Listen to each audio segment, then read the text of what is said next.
Hello students, welcome to English class, chapter 1, the best Christmas present in the world, part 5. As we have studied earlier about the Hans Wolf, captain of German captain, and Jim McPherson, British captain, and his wife Connie, and about the Christmas celebration, how they were celebrating Christmas or at the war, in between the war.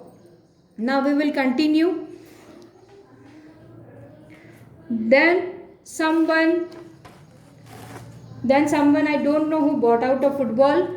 Great coats were dumped in piles to make goalpost, and the next thing we knew, it was Tommy against Fritz out in the middle of no man's land. Hans Wolf and I looked on and cheered, clapping our hands and stamping our feet to keep out the cold as much as anything. There was a moment when I noticed our breaths mingling in the air between us.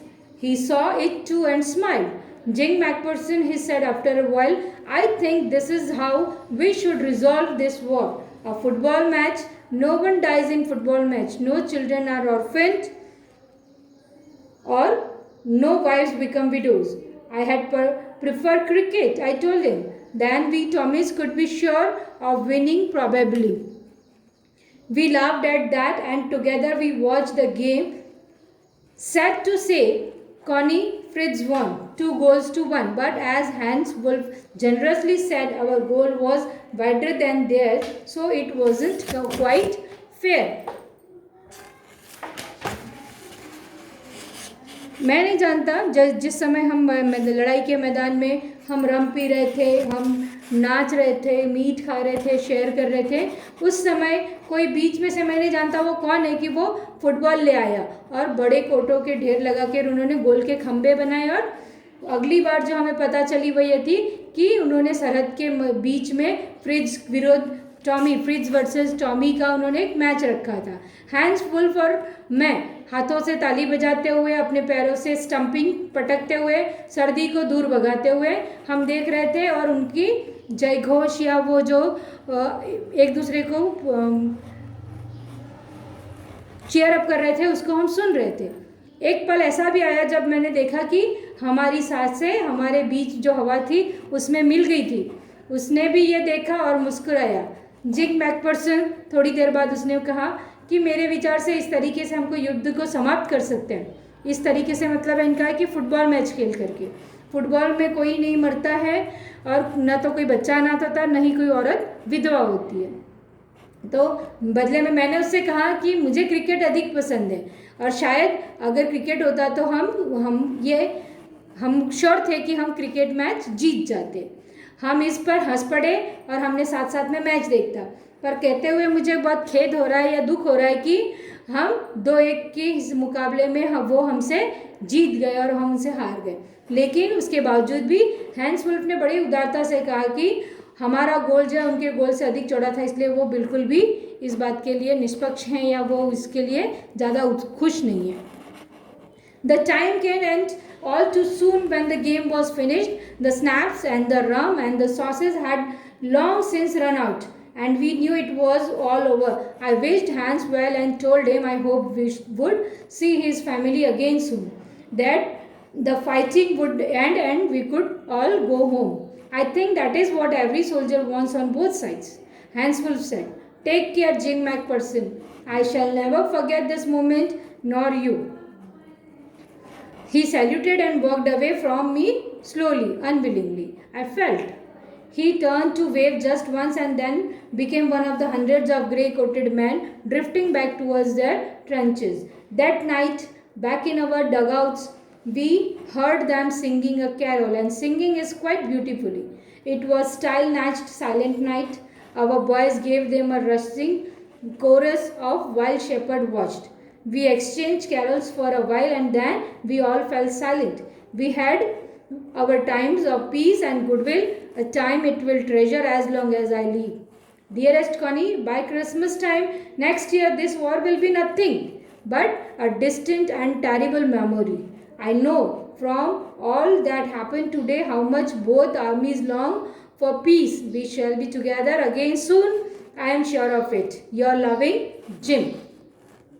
और बहुत जल्दी ही खेल समाप्त होने को हो गया। तब तक जो हमारी रम थी, मसालेदार गोश्त था, सब भी समाप्त होने आ गया या ख़त्म होने आ गया और हम जाने लगे। सब कुछ पूरा हो गया था। मैंने हैंस को शुभकामनाएं दी और उससे कहा कि मुझे आशा है कि आप अपने बीवी बच्चों से बहुत जल्दी ही मिलेंगे और युद्ध समाप्त हो जाएगा और हम सब घर जा सकेंगे। ये मैं ऐसा सोचता हूँ। ऐसी मैंने उनको प्रत्येक सैनिक यही चाहता है कि जल्दी से लड़ाई ख़त्म हो जाए, हम सब अपने अपने घर पहुँच जाए। हैंस वुल्फ ने मुझसे कहा कि अपना ख्याल रखना जिम मैकफर्सन, और मैं ये पल जो है वो कभी नहीं भूलूंगा और नहीं मैं आपको भूलूंगा। उसने मुझे सलाम किया और वो धीरे धीरे चल पड़ा, लेकिन ऐसा लग रहा था कि वो अपनी इच्छा के विरुद्ध, अपनी अनिच्छा से वो वहाँ पर जा रहा है। ऐसा मुझे उसको देखकर अनुभव हुआ। एक बार फिर वह विदा होने के लिए उसने बाय कहने के लिए पीछे मुड़ा और उसने मुझे अपना हाथ हिलाया और वो जो ग्रे कोट वाला था वो सारे सैनिकों के बीच में जाकर मिल गया और वो पुनः वापस एक हो गए और अपने अपने बंग हाउस में, उनके जो बंकर बने हुए थे उसमें वापस चले गए। फिर उस शांत रात्रि में हमने सुना कि उनके जो सैनिक थे वो क्रिसमस के कैरोल्स, यानी क्रिसमस पर जो एक तरह का गीत गाया जाता है उसको कैरल्स बोलते हैं, उस क्रिसमस कैरल्स को गा रहे थे। उन्होंने कैरल गाया था कि नैची साइलेंट नाइट वाला, और उसके बाद हमारे जवानों ने भी वाइल्ड शेपर्ड वॉच्ड नामक समूह गीत गाया। हमने थोड़ी देर तक एक दूसरों के साथ क्रिसमस के कैरल का आदान प्रदान किया और फिर हम सब चुप हो गए और हमारे शांति और सद्भावना का जो समय था वो ख़त्म हो गया। और वो एक ऐसा समय था जो जीवन भर मेरे साथ एक खजाने की तरह जिम अपनी बीवी से कह रहा है कि मेरे लिए वो समय इतना कीमती था कि वो एक खजाने की तरह हमेशा मेरे दिल में रहेगा। डियर कॉनी, प्रिय कॉनी, मुझे ऐसा लगता है कि अगले साल क्रिसमस तक तो ये जो लड़ाई है ये तो ख़त्म हो जाएगी, लेकिन इसकी जो बुरी भयानक यादें हैं उनको कुछ नहीं होगा, वो तो ऐसे ही रहने वाली। आज जो कुछ भी हुआ इसके लिए मैं जानता हूँ कि दोनों सेनाएं शांति के, इससे मुझे ऐसा लगता है कि दोनों ही तरफ के सैनिक या सेनाएं हैं वो कितना शांति को पसंद करते हैं या शांति चाहते हैं। हम जल्दी पुनः साथ होंगे, मुझे ऐसा विश्वास है। मेरी तुम्हारा प्रिय जिम।